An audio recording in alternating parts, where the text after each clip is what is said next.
Hey, man. Congratulations on the win. Thank you. Seems like first of all, let's address bandana. Why the bandana? Coming in like a bandit here to take everything that's mine. I feel like this week's been a bit of an emotional week for you. At the weigh-ins, you got a bit of a less than stellar reaction from the crowd, and you seem to play into that. You seem to invite it on, even again tonight. What gave you that mindset? Why? It's not the first time I've been the bad guy. I don't like that role, but if they're gonna, boo me, then I gotta embrace it.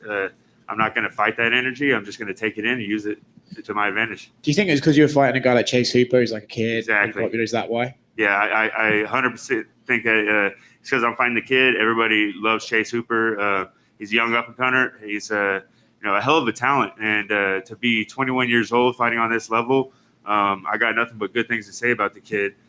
He's a fan favorite, and I come in here to take everything that he's been given. So I expected to have a tough crowd, but I feel like I deserve everything that he's got. I've been doing this for a long time. I've been fighting for 13 years. I've had ups and downs. I've never taken an easy fight. I've always fought everybody they put in front of me. So I feel like I deserve this, and I'm here to take it, and now it's mine. It's nothing personal against him, right, though? That's just the way the business is. He had to get the opportunity before you, right? Not at all. It's nothing's. I don't take anything personal in this game. It's all business, and I chose the path that I took, and we just crossed paths, and we happen to cross paths now. So he has what I feel like I deserve. So I went in there, and I took it.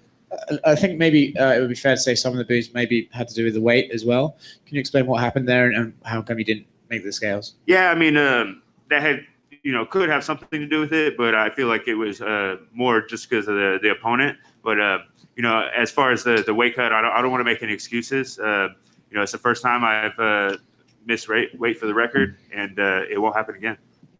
Was something just happened? Miscalculation? Exactly. I got to chalk it up to a miscalculation.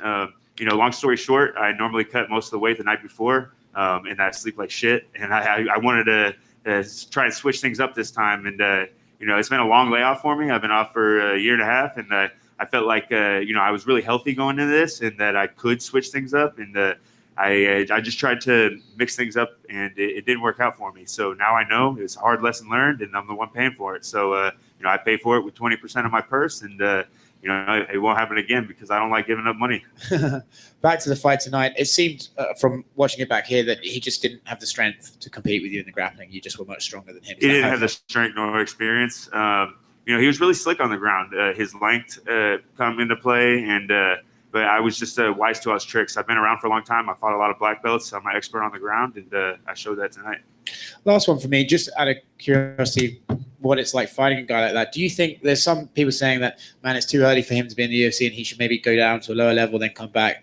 Being there and competing against him, did he feel like he was UFC ready, or do you feel that maybe he could benefit from growing a little bit more? Yes and no. It depends on the path you take. He took that path that brought him to the UFC before he had much experience. I took the path where I was thrown to the wolves on an early level in my career. I was fighting for championship belts when I had 4 fights as a pro. So, I was a local champion. I was a world champion before I came to the UFC. I fought 4 or 5 5-minute round or 5 round fights. So, I've been in those big fights. He's never had a 5-round fight. So it's kind of just the path that he took. And, he has a skill to be on this level. I think he just needs a little more experience. Ocho over here. Do you think this is something like we look back 5 years from now, like you caught him at the right time, so to speak? Most definitely. He's only going to get better. Chase Hooper's definitely got a hell of a future ahead of him. I think he's definitely going to get better.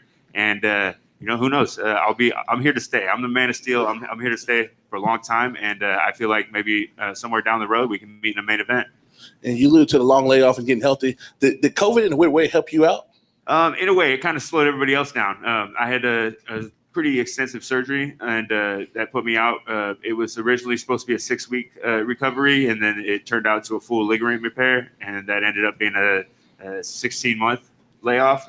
So it was supposed to be a small procedure, ended up being a big procedure, and that put me on the sidelines for a while. So I was out of the gym, and then when COVID happened, it put everybody else out of the gym for a little bit. So I kind of slowed everybody else down to my speed. Give some insight to your mindset right now, because you sound like somebody that's preparing to make a run. It's like you know something that we don't know, and you're ready to show us. Exactly. I know a lot you guys don't know. You guys haven't seen my path, my ups and downs in my career, in my life. I've been through it all. I talk to 40-year-old men that are going through things that I went through when I was 22. So, and I'm able to give them my experience and help them. So the experience that I've gained is, it's intangible. Like nothing can touch that experience. And I'm definitely ready to make a run. I'm coming into my prime, and I'm ready to show the world what I do know. How quickly you want to return to the cage? And is it a big deal if you get 2 more fights or just 1 more with us being halfway done with 2021? I definitely would like two more this year, if not 3 more. I want to stay extremely busy. I'd like to fight again by August for sure. We keep talking about the experience and the gap in experience between you two. Were you surprised that you were the underdog coming into this one? I wasn't the underdog, unless the odds changed coming into today. They must have. They must have. I did expect that his crowd and his fan base would bet him up. So I was kind of hoping that I would be the underdog so I can make my friends some money.